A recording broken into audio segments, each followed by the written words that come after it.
Minha amiga, meu amigo, você sabe que o Blog da Cidadania, desde 2016, quando foi criado, até o início deste ano, era o único canal que nunca tinha pedido apoio financeiro para o público. Todos os canais pedem. Eu comecei a pedir agora porque o canal estava ficando defasado com equipamentos antigos e eu precisava de apoio para fazer um canal mais forte para enfrentar o que vem por aí no ano que vem, que não é pouca coisa. Se você considerar nos fazer uma doação, por favor, use o código PIX que está na tela.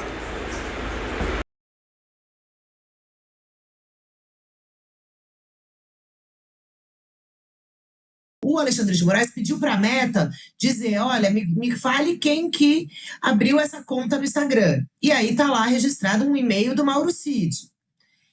E um endereço de IP que dá aqui em Brasília, perto da residência dele. E aí, depois, agora o novo episódio dessa novela em torno desse perfil do Instagram, falso ou não, usado pelos advogados, é agora o Moraes dizendo, chamando os 3 advogados. Aí entram outros personagens, que são quem?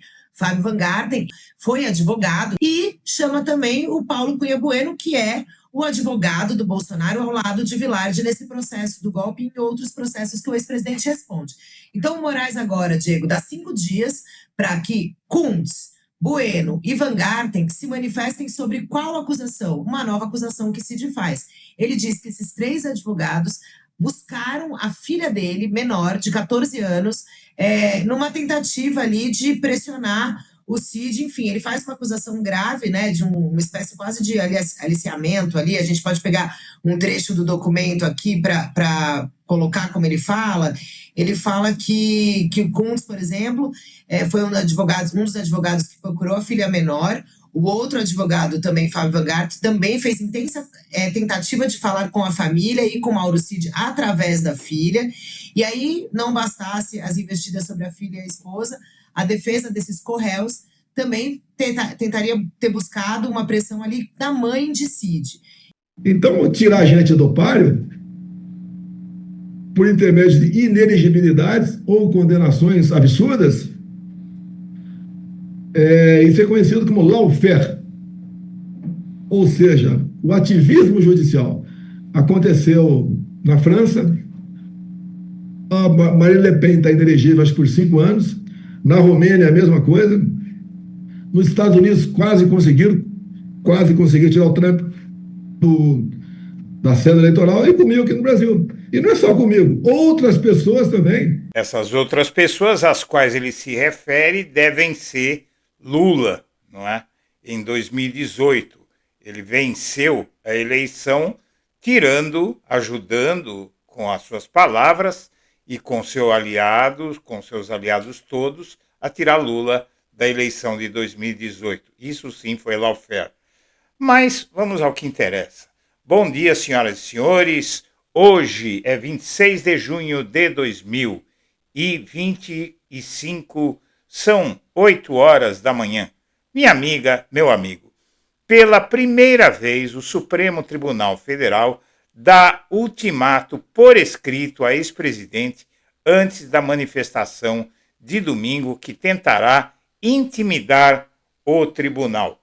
Diante disso, o Blog da Cidadania preparou um parecer jurídico, consultamos um advogado criminalista e, com o apoio dele, vamos apresentar esse parecer jurídico sobre uma decisão do Alexandre de Moraes, que é uma advertência para o que ele fizer no próximo domingo. A acusação do STF contra advogados de Bolsonaro que tentaram obstruir a justiça é igual à acusação do tribunal que levou à prisão preventiva do general Braga Neto. Essa é a conclusão desse parecer jurídico encomendado pelo Blog da Cidadania. Em junho de 2025, o STF, no âmbito das investigações sobre a tentativa de golpe de Estado após as eleições de 2022, analisou denúncias de que advogados de Jair Bolsonaro, incluindo Fábio Van Garten, teriam tentado obstruir a justiça. acusado de crimes, envolve tentativas de interferir nas investigações, possivelmente por meio de pressão sobre testemunhas, manipulação de provas ou outras ações para dificultar o trabalho da justiça. Essa denúncia está relacionada ao inquérito que apura a trama golpista, incluindo o Plano Punhal Verde e Amarelo, que visava assassinatos de autoridades e a manutenção de Bolsonaro no poder. Obstrução da justiça é crime previsto no artigo 2º, parágrafo 1º da Lei 12.850 de 2013, aprovada pela Dilma Rousseff no âmbito daquelas manifestações de junho de 2013. É a Lei das Organizações Criminosas e tipifica crimes como coagir testemunhas, destruir provas ou tentar influenciar indevidamente o curso das investigações. Walter Braga Neto, ex-ministro e candidato a vice-presidente na chapa de Bolsonaro em 2022, foi preso preventivamente em 14 de dezembro de 2024 por ordem do STF no âmbito da Operação Contra-Golpe. Braga Neto foi acusado de obstrução da justiça por supostamente tentar dificultar as investigações, uma acusação secundária em relação aos crimes principais relativos à participação na trama golpista. As acusações principais contra Braga Neto incluem tentativa de golpe de Estado, abolição violenta do Estado Democrático de Direito e organização criminosa, e outros crimes relacionados aos atos antidemocráticos. A obstrução da justiça é um agravante, mas não o foco central. Braga Neto, porém, está preso preventivamente por causa da obstrução na justiça. Ele está preso no Rio e usando tornozeleira eletrônica e já foi formalmente indiciado pelo Procurador-Geral da República em 18 de fevereiro de 2025 e o STF aceitou a denúncia contra ele em 26 de março de 2025, tornando-o réu. Ambos os casos de Braga Neto e dos advogados de Bolsonaro estão sob a relatoria do ministro Alexandre de Moraes no STF e fazem parte das investigações sobre a tentativa de golpe de Estado após as eleições de 2022. A obstrução da justiça é um elemento presente nas acusações de Braga Neto e dos advogados de Bolsonaro, indicando tentativas de interferir nas investigações do STF. As acusações de obstrução da justiça nos casos de Jair Bolsonaro e Braga Neto se referem ao mesmo tipo de crime, obstrução da justiça, previsto no parágrafo 2º do artigo 1º da Lei número 12.850 de 2013. As denúncias contra os advogados surgem no âmbito das investigações sobre a tentativa de golpe de Estado após as eleições de 2022, conduzidas pelo Supremo Tribunal Federal sob relatoria de Alexandre de Moraes.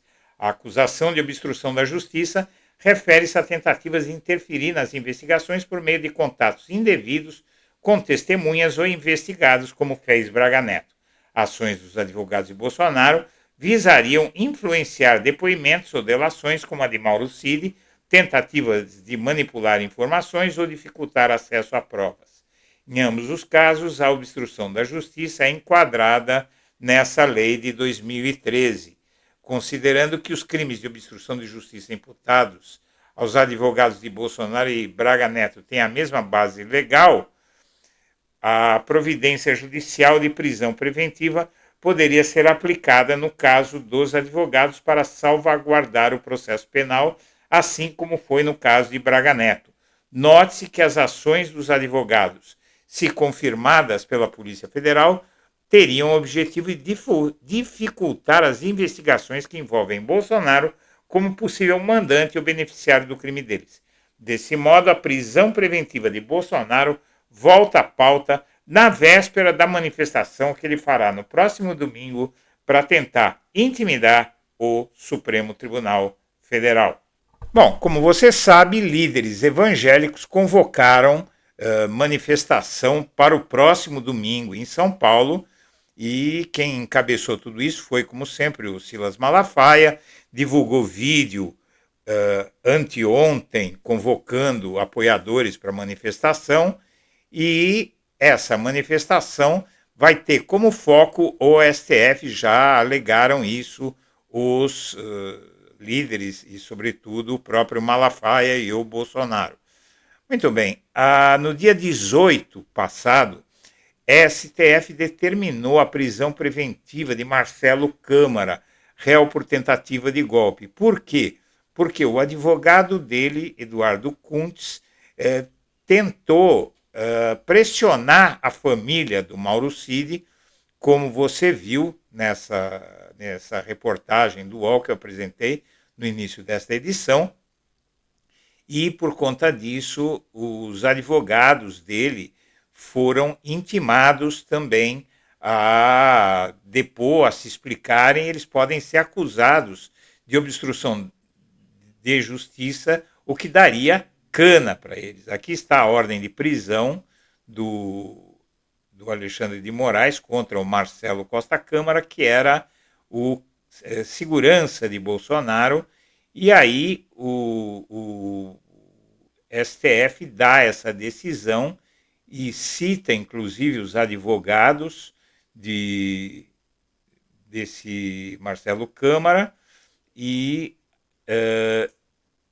ele mostra que o segundo advogado, Luiz Eduardo Santos Kuntz, esse encontro com o Cid teria ocorrido em 7 de março e durou cerca de 2 horas, e a conversa envolveu as investigações em curso.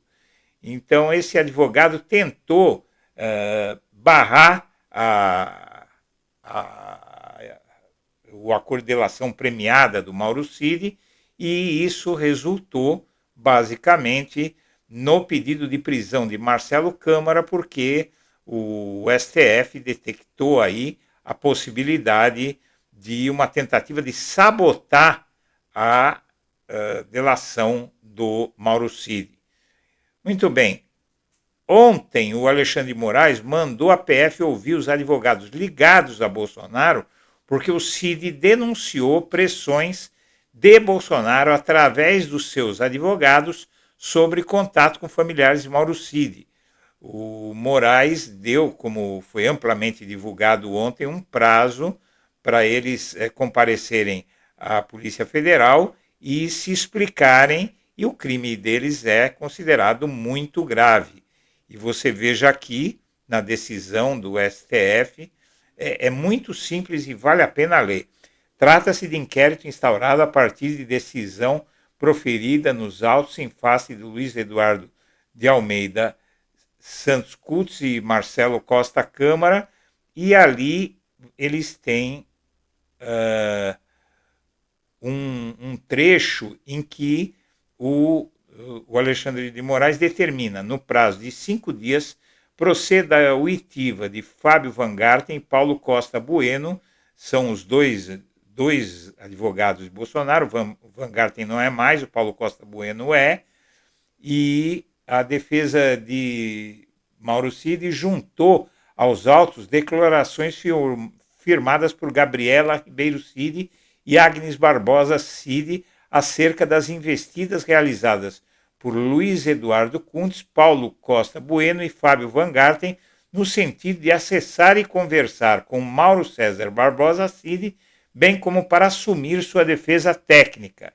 E então aí o Alexandre de Moraes intimou os advogados do Bolsonaro na véspera da manifestação do próximo domingo.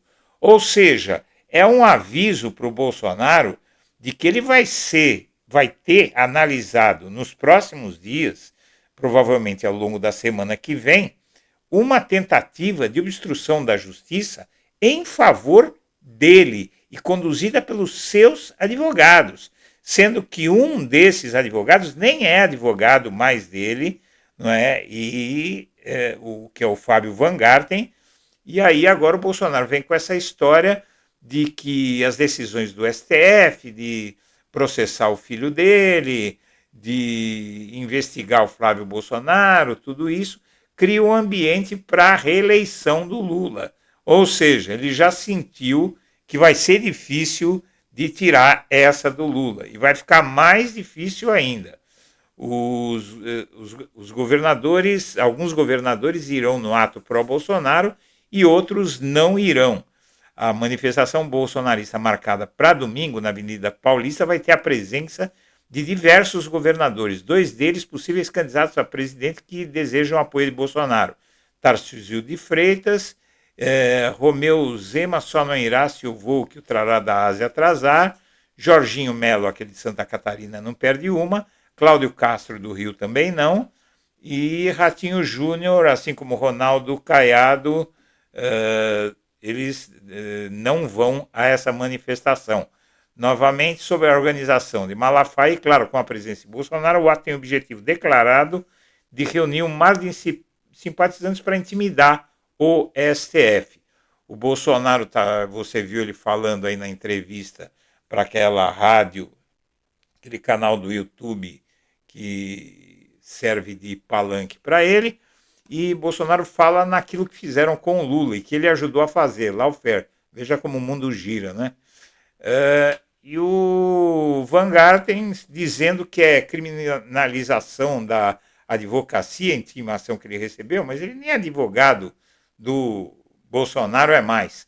Então está dado o aviso e vamos ver o que é que o Bolsonaro e o Malafaia vão aprontar, porque eles andaram fazendo ameaça que vão pegar pesado contra o STF.